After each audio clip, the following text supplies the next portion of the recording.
Hey there, welcome to the channel. So today is Sunday, June 12th, and we're going to take a look at what's coming up for the week ahead. Now, the first thing I actually want to look at is what was going on in the past week.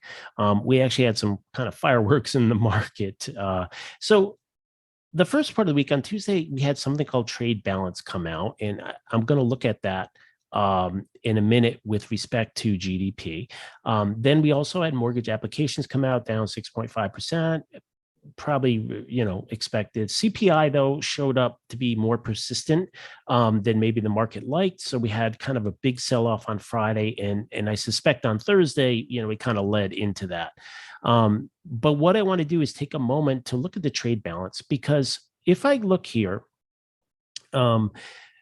when you look at the negative GDP print, so last quarter we had a negative 1.5%, and trying to look at the different components, and there's basically four main components of it. If you look at it, you had positive personal consumption, you had flat private investment, but you had a really negative exports. So you had a lot of imports. If we import a lot of stuff, then that's going to be subtracted from GDP. And also, if our exports drop, that will also contribute to negative GDP. So when you look at what really happened in that first quarter 2022, a lot of it was really due to net exports.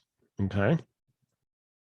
So what I wanted to do is I try to look at the previous four quarters, and we have some, pretty decent GDP numbers, and then try to figure out where it's coming from. So look, if I look at the first two quarters here, you can kind of see a lot of the GDP was due to personal consumption. So it appears like we still had the stimmies going on and all that stuff. So we had a lot of positive contribution from that. We did have some negative contribution here in the first quarter due to net exports, but a lot of it, it didn't really matter because of all the personal consumption that was going on. Now, what happened though is in the second half of 2021, we have this drop off in personal consumption.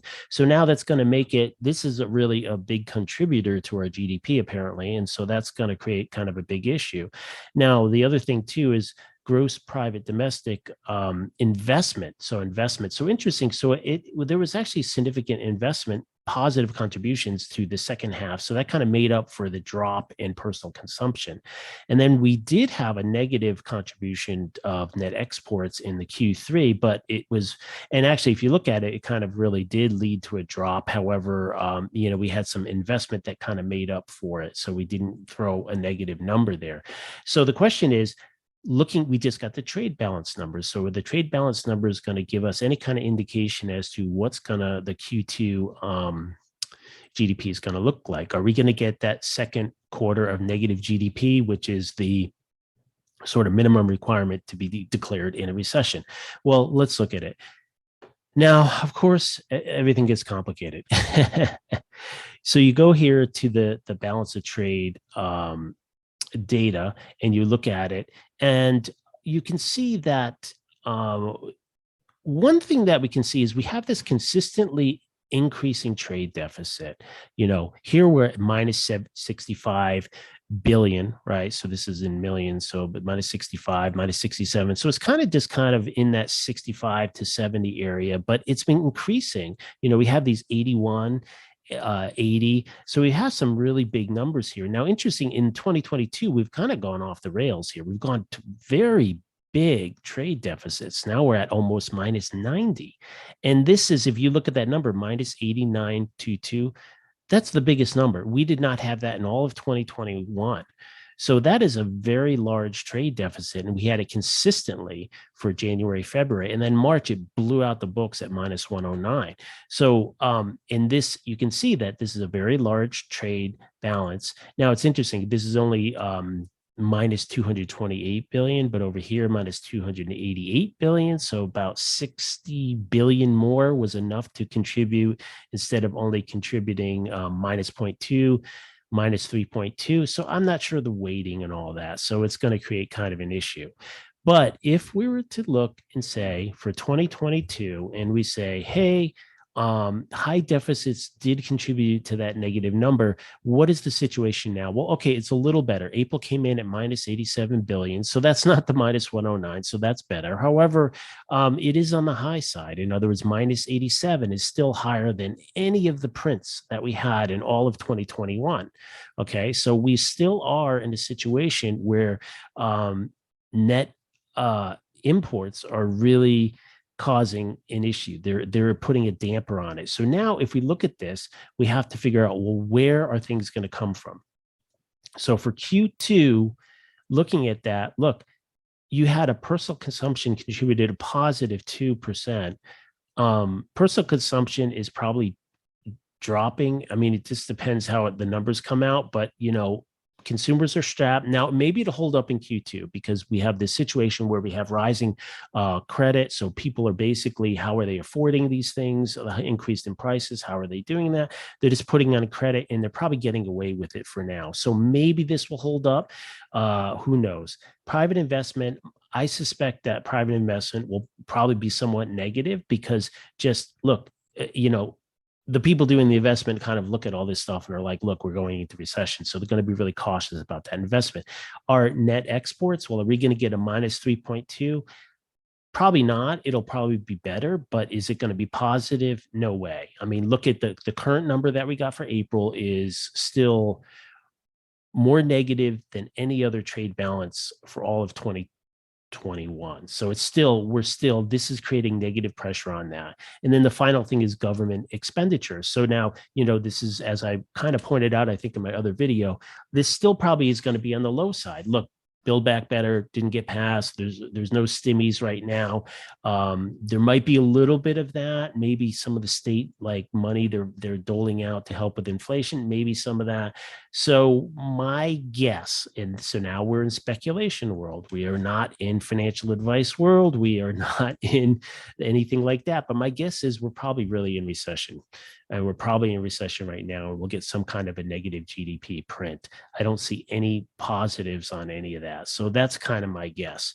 So that's why I wanted to bring that up and just look at that because, kind of interesting. I mean, I wish, I could probably try to do a better formula and try to, figure out, kind of the relationship so you can start predicting. It's not, it's just a lot of work. So I don't have that much time to do that. So coming out this week, more inflation Tuesday, PPI. So I don't know. I mean, honestly, I don't really know. Is like, okay, the CPI was crappy. PPI is probably going to be crappy too. Is the market going to care? I don't know. It's hard to say. Producer prices, should lead, but they don't appear to always lead if you look at a chart, but they should kind of lead. The producer prices, the prices, the companies that are paying to produce stuff, if their prices are going up, then CPI will go up later, and that's kind of the thing. So we'll see what happens. Maybe there'll be some, fireworks on that because, if PPI is still consistent, that would point towards even more CPI being persistently high for longer. Then we go to the next on Wednesday. And one of the interesting things here, mortgage applications, I'm sure it's negative, but then we'll get retail sales. So this will be interesting. We've had a lot of retail bloodbaths going on, right? We've had a lot of that. We had problems with Target and Walmart, I believe, a couple weeks ago. So I don't know if this retail sales number is suddenly going to be something of interest. I can't really say. I don't know, but maybe. And then we get more import prices, export prices. Business inventories. I just wonder if we're going to start a spike in inventories. And so the question with the spike in inventories is like, oh, well, no, it's companies. This will be the bullish argument. The bullish argument is that, hey, no, companies are building up inventories because they had all the problems with supply chains and they don't want to get stuck again. So they're building inventories. However, are they building inventories because their sales are dropping off a cliff on them? And then the biggie is the rate decision. So here's, so this really on Wednesdays probably is really got to be the most important day this week. It's this FMC rate decision. It'll come out 2 p.m. Eastern. So this is the big one. That's going to be the big one to see what happens. Now, the only thing that I could think of that may reduce the potential fireworks on that day is maybe that's what happened this week. Maybe this week the results are like they're pricing in what they think is going to happen. They're pricing in that 75 basis point or a full 1%, something like that. So that's why it's always, it's like, buy the rumor, sell the news kind of a deal. So basically the rumor already happened with the CPI that came out the past week. And so now this is going to be the actual fact in response to that. So not unless there's something more that goes on there. So I would expect maybe it's a nothing burger, but we'll see. Everything could be volatile. And then we got housing starts and all that stuff, industrial production. So I don't know. Yeah, so this is the BEA GDP report. So it has all that data in there. So looking at the charts now, okay, so for SPY, we really got killed last week. And I thought I saw some channel saying double bottom. What? Double bottom? And that's not a double. Okay. I mean, I don't know. I don't think anyone would say that's a double bottom. Look, if we hold the previous lows and go back up towards here, then yes, you would have maybe a double bottom. But, for it to be confirmed, we have to break back out above the tip of that W. And we break out of there, then we had a double bottom, right? Now, the problem that we have right here is we're not there at all. We're not there. You have to let it play out. So, don't like autofill the chart patterns. You know what I mean? Don't autofill them. Don't be like, oh, obviously this is a support area. So obviously we're going to find support and go back up. No, that's not how it works. More likely it can just go through. I mean, conceptually, if you're looking at this chart, it's more likely. I mean, we're in a downtrend. It's liable to just continue being in a downtrend. However, could try to put in a double bottom and it'd probably be a sucker's bet. So yeah, don't pre-fill the patterns. The other thing I want to look at is the rates, from last week. Gosh, the rates, I mean, they really pushed back up. So that's a biggie there, getting over that 3%. And then the other thing is look at our dollar, the milkshake is just the straw. There was like, it had really pulled off. And then, someone started sucking really hard on the straw, try to get those dollars out of there. So that is a big one right there. And the other thing is our oil is still just being very persistently high here. And so that's just not really good. And our wheat, I think it was this one here. Yeah, so we did come off a little bit, so that's good, but who knows if it'll hold like that. And then I really just look at gold. Gold has just not performed at all. We are in the highest inflation that we've had since the 70s, and it's just not doing anything. So what's happened is something has changed. That money went somewhere else, but they're trying to hide somewhere else. Where exactly, I can't tell you, but it's just not working. If something's not, that's the number one thing. If it's just not working, it's just not working. That's all there is to it. And speaking of not working, oh my gosh, look at Bitcoin breaking down into the 29. Oh my goodness.